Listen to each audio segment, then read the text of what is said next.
Welcome to this week's Athletic Directors Podcast with Eastern Athletics Director Bill Chaves. It's brought to you by Cheney Federal Credit Union, serving their members' financial needs since 1951. All right, Bill, another week, another first game of the year in the books as Eastern played the first college basketball game, NCAA Division I men's in the nation, as they beat Texas Southern on Friday. What was the reaction? I was surprised personally at the amount of people there. Yeah, I didn't know what to expect, and that's just going into it, you knew that there was a uniqueness to it, and I think we were fortunate, Larry, that it was on a Friday. I just, for whatever reason, I think it gave folks an opportunity maybe to have a quasi-lake day, right? I mean, make a decision to take Friday off and go start the day with a hoop game, and by the time it's 10:15, I've got the rest of the day to go do some things. And so it's just, I think there was a uniqueness to it. And then the student body, I was really proud of our student body. They showed up in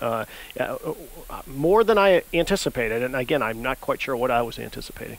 Was it a success also because of the publicity and whatnot that was received? I think so. You just look at it locally.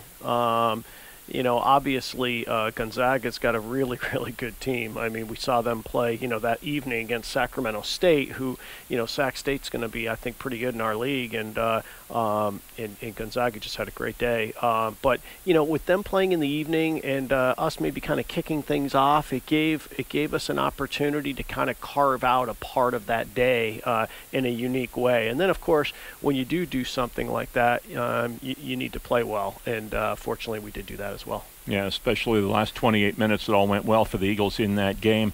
So now we move ahead, and we have the women starting on Tuesday night against a very good Wichita State team, and there is a ticket deal for this. Yes, and I would say this. Let me just mention Wichita State, and I know you'll mention the ticket deal in a second. But Wichita State is a really good team, and I know that they think they have a local kid, and that's the reason why they're out here playing. But it's going to be a tough one, and coming off a win at Utah Valley, where kind of a rough first 10 minutes for the ladies, but last 30 was pretty good that day, and obviously got out of there with a W, which was huge to start a season. You're always kind of wanting to win that first game, and then to play a team like the Shockers, that'll be a strong test for us tomorrow night. Yeah, they're an outstanding team, and to get that ticket deal, you go online, goeags.com/tickets, enter the promo code SHOCKER, SHOCKER.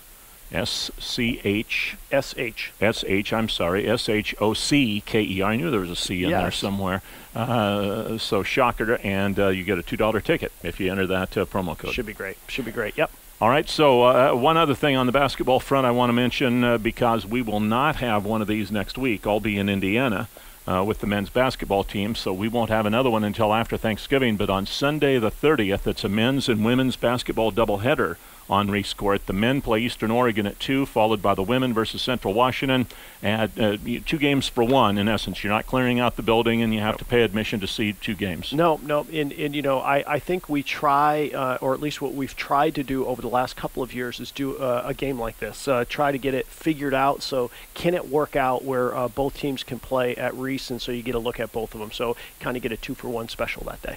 I'm still trying to figure out why I thought Shocker was spelled SCH, but at any rate, let's move to football.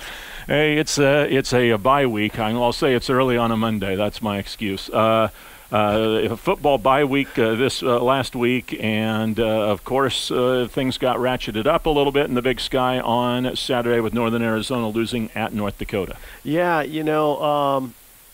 kind of interesting. So which way do you want to look at this one?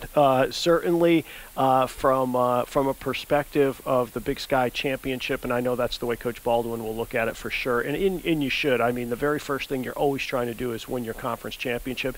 Now it's us and Montana State with just 1 loss, so we do control our own destiny. Obviously, we've got to go down to Portland and play a team that always plays us really, really tough, and so it's going to be a tough game. But, we would win the tiebreaker on Montana State due to the non-conference win. So even if Montana State were to beat Montana and we'd both tie with 1 loss, we'd get the automatic berth. So that's kind of neat. Now, having said that, Northern Arizona's loss from a national perspective, to some degree, you could almost say that that was not good in a sense, because you want them to be, I guess, have as good a resume as possible, since that's obviously was where our loss was. So, having said all that, there's still another week to play, and you know what? We just got to go out and do our thing, and then see where the chips fall.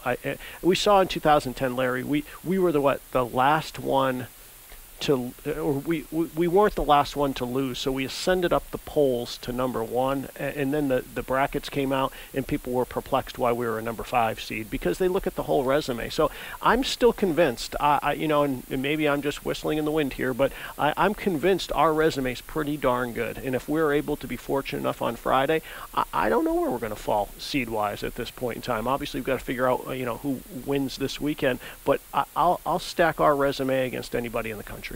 I may have asked you this on another podcast earlier, but who's the Big Sky representative on the selection committee?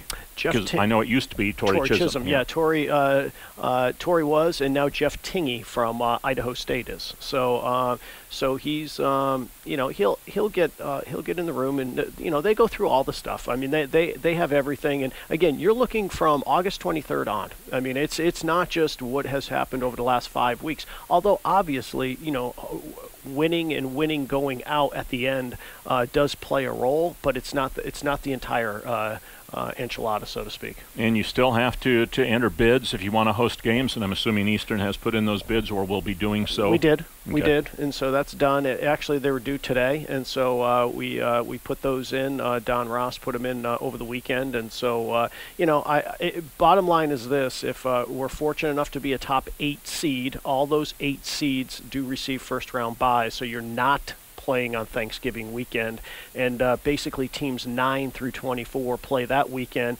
and then there's 8 winners, and then they feed into the 8 seeds, and you go from there. So if you're a seed, bids, the only thing bids do for you is that, yes, you want to play a home game. That's basically what it's saying. Obviously, you've got to guarantee them a minimum amount of dollars per round, but at the end of the day, basically what you're saying is, yes, I'm willing to host a game. When do we know more about playoff tickets? Will it be after those selections on Sunday the 23rd, or do you have an announcement planned for this week regarding that? In fact, prior to me just coming up here, Catherine Owen and the external team just got an email out. So in the case that we are fortunate enough to make have a couple home games, she's got that email out there, and I'm sure it's now on GoEags.com as well. So again, some preliminary information, much like a la Major League Baseball might do. If we're fortunate enough to host, here's what we need you to do. All right, so prices and all that stuff would be available. So keep an eye on GoEags.com. If you haven't seen it, it'll be up very shortly. And anything else you want to add today, Bill? No, I think we're excited. It's crossover time where it's kind of a little bit of craziness when basketballs play, right? I mean, when we get into the standard Thursday, Saturday, you kind of get your life back in order. But for you right now, I mean, I'm sure you've got. I'm not sure you're going to know what day it is.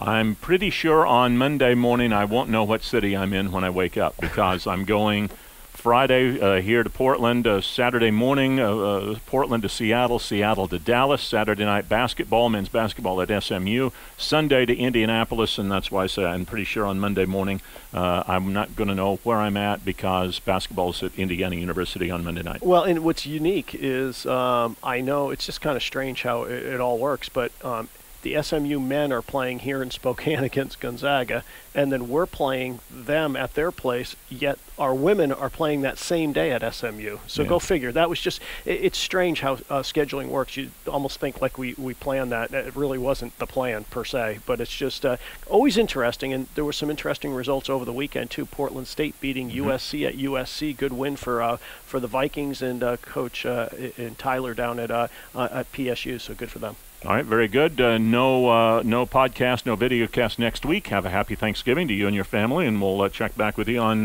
December 1st, I believe it is. Yes, safe travels, Larry. Thank you very much, and that's our Athletic Directors Podcast with Bill Chaves, brought to you by Cheney Federal Credit Union.